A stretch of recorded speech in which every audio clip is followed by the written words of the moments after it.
Yo, what's going on, snipers, and welcome back to our Carolina Hurricanes franchise mode.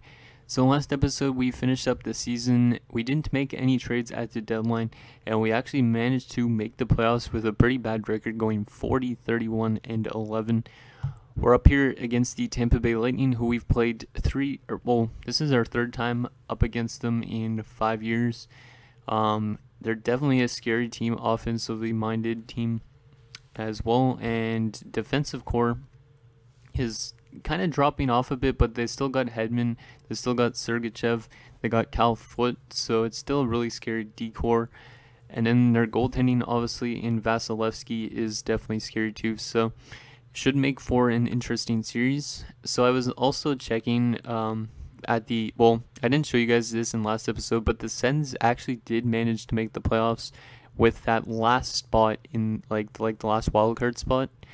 So we will not have another wildcard pick, which kind of sucks, but hopefully they're a first round exit, so at least we get like a top 10 pick maybe, or well, not top 10, maybe top 15 pick kind of.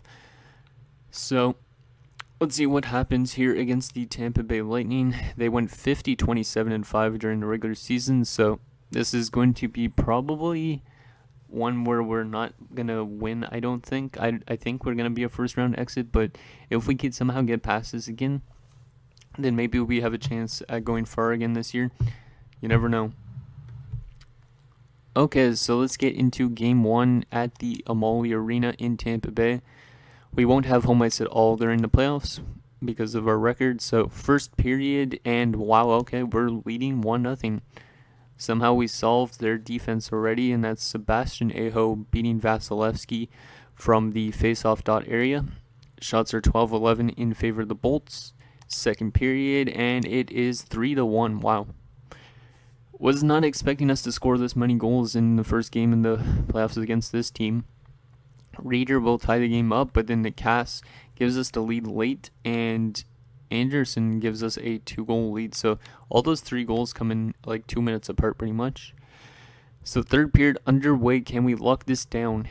We have kept their first line off the board so far. Like their only goal scorer is on their third line, I think. Because I think Reeder was on their third line with like Sorelli and Radish. And Skinner's going to get a power play goal to make us have a 4-1 lead. Looks like we're going to take a 1-0 series lead just like that. Volkov will get one to make it a 4-2 game, but that's way too late. So we have taken a 1-0 series lead. Let's take a look at the player stats. So Aho from Brown and Hannafin, Nakas from Gauthier and Kempe, Josh Anderson from Sebastian Aho, and Skinner from Falk and Rask. Not too bad of a first game. I don't know how Nedeljkovic played that good in his first game of the playoffs. Well, actually, he played a bit last year, I think, as backup. So maybe he got some experience from Mrazek, and hopefully that could carry us farther this year than last year, which means winning the Stanley Cup. And the AHL team is actually in the playoffs as well, and they're up 1-0 currently. That is good news. So game number 2. Come on, guys, let's keep it up. We got to get that offense rolling still. First period, and it is a 1-1 game. So once again, Sebastian Aho opens the scoring, but Brett Howden, who's on their fourth line, comes through. So it seems like their depth is playing better currently than their top 6, which is really stupid because with the first line with Stamkos and Kucherov, you think they would be playing really well. Second period, and we have a 3-1 lead once again. How are we playing better than Tampa Bay? Kempe and Teravainen with both goals, and we're outshooting them 24-16. Let's just keep it up here in the third period, boys. I don't even know how we're outplaying the Bolts. Like, the Bolts, I think, were probably one of the President's Trophy candidates this year. I don't know if they actually even won it. Penalty kill, nicely done. Last 5 minutes of the third period. Are we going to steal really both games in Tampa Bay? Yes, we are, and we're only going to limit them to 3 goals in the first 2 games, considering they scored one late last game. So Aho from Hannafin and Falk, Kempe from Falk and Cass, and Teravainen from Brown and Aho. 3 stars in that game, Aho, Nedeljkovic again, and Kempe. Nicely done, boys. I don't even know how we just won both games in Tampa Bay. Maybe Tampa Bay is just a really good road team and not very good on home ice, which would be kind of surprising. Let's just take a look at the other series currently, because I'm curious to know if the Sens are losing, because I don't want to play Peter Mrazek in the playoffs, and Pittsburgh's up 2-0. Okay, that's good news. Means they might be going out first round. Okay, so we're now back on home ice, looking to take a commanding 3-0 series lead. Come on, guys, can we do that? That would be amazing, considering we literally kind of just squeaked into the playoffs. So, first period, and we have a scoreless first period actually for this time. Shots are 13-6 in favor of Tampa Bay, but they still can't beat Nedeljkovic that much. Second period, and they strike first for the first time in the series as Ondrej Palat beats Nedeljkovic, and we're being heavily outshot 26-9. Guys, we need to get more offense going here in this third period if we want to win this one. Nedeljkovic is keeping us in the game. Almost at the 10-minute mark, and we're still not getting much offense. 5-on-3 for them, and they're going to score, and it's Steven Stamkos making it a 2-0 game. Come on, guys, we got to play good on home ice as well. We can't just play good on the road. And Johnson's going to make it 3-0, and Vasilevsky's going to answer back with a shutout to pull his team back in the series. So yeah, their first line came through for them, and their second line. So we don't want to let that top six to get like their offense going. Nedeljkovic, even though he had a 3 goals against average, still gets third star because he made 40 saves in that game, giving us a chance to win. So I'm not going to make line changes unless we lose this game, but that was kind of a bad game for everybody except for Nedeljkovic, just because we didn't get a lot of shots and opportunities. So we need to play better here in game number 4 if we want to still win the series, because if we lose this game, Tampa Bay could obviously go on like an offensive tear in Tampa Bay. So first period, and it is 3-1. I thought it said 3-1. 2-2 after 1. Shots are 12-11 for us, but it is tied. So Nick Cass with a goal for us, and Aho with his third already in 4 games. Second period, and it's still 2-2. Shots are still in our favor as well, 27-21. Let's just get that go-ahead goal, guys, and then lock it down. Penalty kill, long penalty kill, and we kill it off. Nicely done. Oh, and Steven Stamkos again, giving Tampa Bay some life. And Kucherov scores 2. Damn, their top 6 is striking a lot now. I think I'm going to make some line changes for next game, though, because we've let their top 6 score some big goals in the third period. And it is going to be a tie series headed back to Tampa Bay. It was a good first period, but then that third period was just bad. Yeah, Kucherov is starting to play really good. He got 3 points in this game. I think he had like 2 points last game. So we need to start finding our offensive touch and start locking down that first line, because that first line, like I said, when it gets going, it gets going. Because Stamkos could shoot, he could pass, Kucherov could do the same sort of thing. And then Palat, I guess he's more of just a passer, but I think he also has a pretty good shot. Okay, so let's make some line changes just to kind of maybe find our offensive game. What lines are minus? Any lines minus currently? The second line might not be that good. Oh, it's that third line, I think. Or it's our penalty kill. Might be this, yeah, it's probably this third line because they're all -3. What could we do? What could we do? Was Gauthier good at face-offs out of curiosity? No, he's not. We could always put Nikas up here as a... Yeah, you know what? We'll give Nikas wing time. Chance on the wing against Rask and Skinner. But Kapanen back down here. And yeah, he can play with Kempe and Gauthier. Yeah, I think that's what I'll do. And defensively, are these guys -2? Yeah, they're -4. Yeah, it's that second defensive pairing as well. I don't know if I put Slavin, alright, if I put Fleury up instead of Falk, if Falk's gonna complain being down here. Hopefully not, but it's okay if he does kind of as well, because he's on his last year of his contract. So I'm just gonna make that move, kind of split up the 289s, because maybe they're just not performing that well. Like Falk has been solid. Hanafin's not much of an offensive guy, so let's get into game number 5 in Tampa Bay. We won both games in Tampa Bay so far, so we need to do that here if we want a chance to win the series. And we score right away. Zach Aston Reese, nice. And first period, and we are up 2-1. Nicely done. So Johnson answered right back, and then Jeff Skinner gave us the lead late. Shots are even 12-12, and it is a close one at 2-1 after one. Second period, and it is a 3-2 lead for Tampa Bay. God damn it, guys. Stop giving them chances. Braden Point will tie the game up late, and then literally 30-something seconds later, Taylor Radish will give them the lead. Come on, guys. We need to have a strong third here. We were up 2-0 in the series. We can't just, like, lose 4 in a row. There you go. Victor Rask will tie the game up at 3. But Pontus Aberg really will come through and give Tampa Bay a 4-3 lead. Come on, let's answer it again, guys. We could do it. I know we have the offensive capability. Last 3 minutes, and Stamkos scores another third period goal, and that gives them a 6-3 win as he gets an empty netter as well. And Tampa Bay has taken their first lead of the series. So despite us being up 2-0 in the series, we've lost 3 in a row now, and it's not looking that good. So I'm going to make a bold move here and put in Ulanov. I almost said Igor Ulanov because that used to be an actual NHL player, but I'm going to put Sergei Ulanov in for game number 6. Despite him having a really bad regular season, I want to give this kid a chance to prove himself and hopefully keep us in it. Like, if he can win us a game here, that would be huge. But if he loses, it's not the end of the world either. And yeah, Ottawa has been eliminated in the first round, so that's good news. Lottery pick, but still a decent pick probably. So yeah, I'm gonna give Ulanov this game. Nedeljkovic, you've been kind of bad in the last few games, so let's see if Ulanov can win a game here on home ice. We might watch a tiny bit of this game, I think. If we have a chance to win, maybe I'll watch it. Maybe we will for next. I don't know. I want to watch one of the Ulanov's games eventually.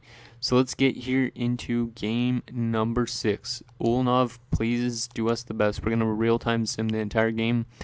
We are on the brink of elimination here in the first round. Come on, Ulanov, you got this, buddy. Power play. We don't score on it. Shots are currently in their favor, and they're going to strike first as Andre Palat beats Igor Ulanov. And oh my god, Cirelli scores a shorthanded goal. We are down 2-0. Not a great start for Ulanov. Was a bit of a bold choice putting in Ulanov, but I think the guy deserves at least some chance to play in a playoff game right now. Learn from his mistakes for next year, you know. We're in the second period here, and we're getting destroyed in shots, and we're still down by 2 goals. Come on, guys, we need 1 here in this period to give us a chance. Like, we were up 2-0 in the series, yet we blew it.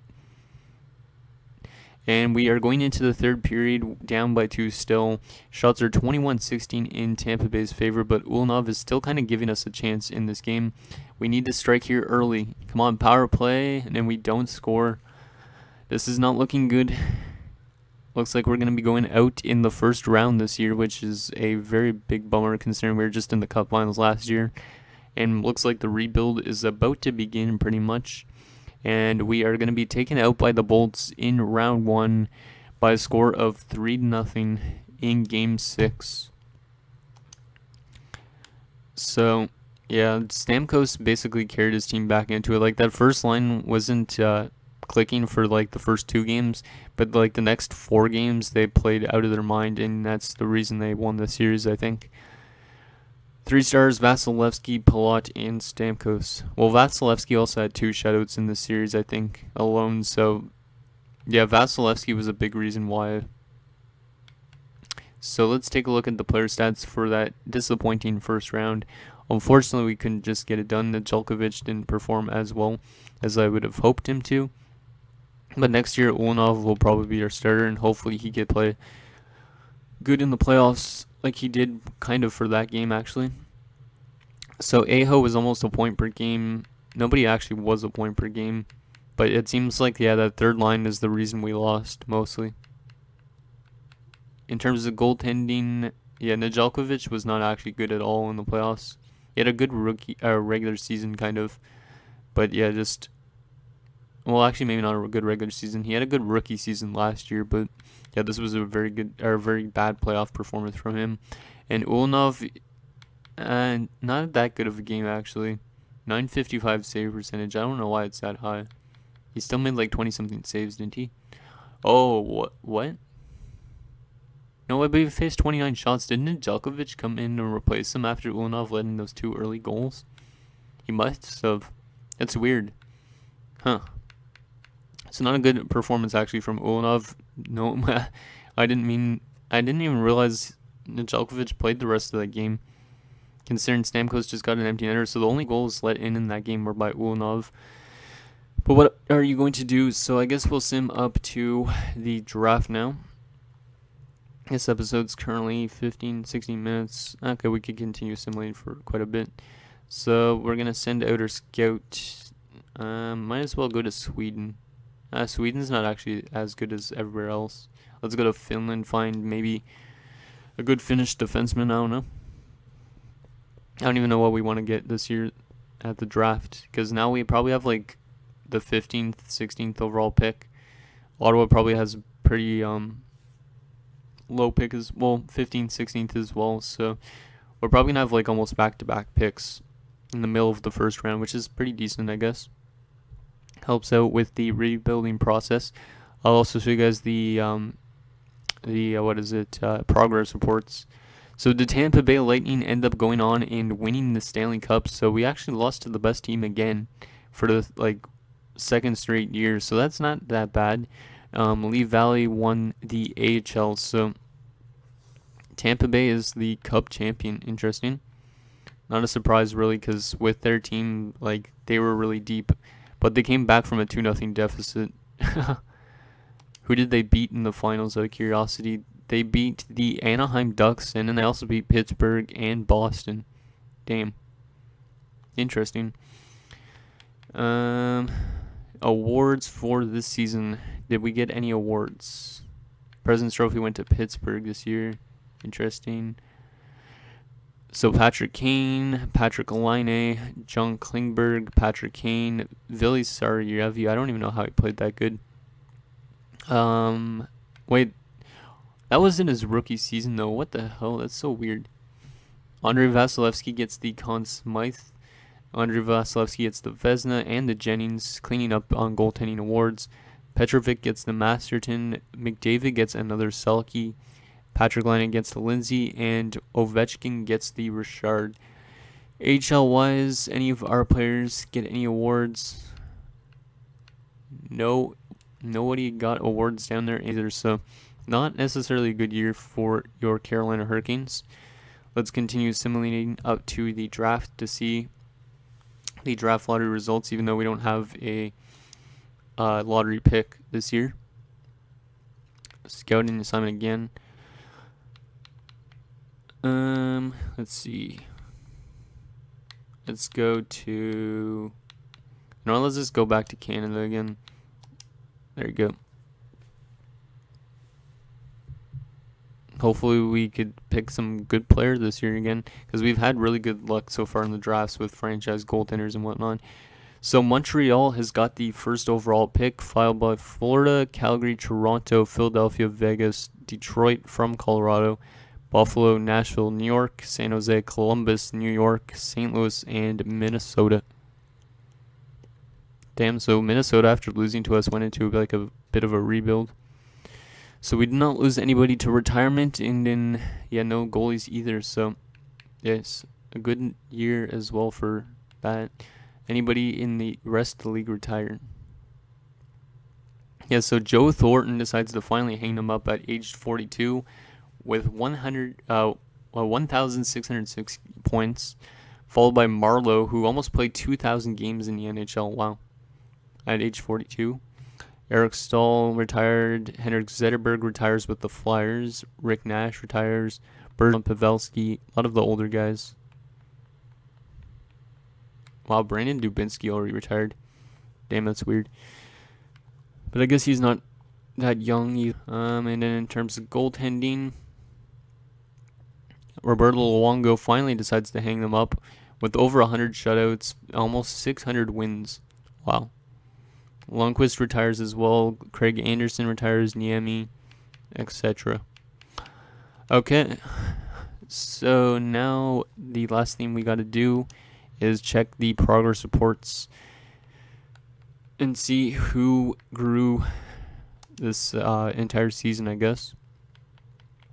So let's just go current overall, might as well. So Fogley's is 78 now, or Hayton's is 78. Ulanov is still 79, but he'll probably be better next season anyways.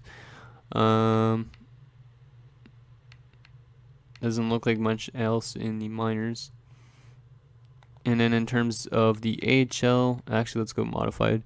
So Arvidsson is up to a 68. Wow, grew from a 58 to a 68, or 52 to 68. So he should be AHL bound next year, which is really good.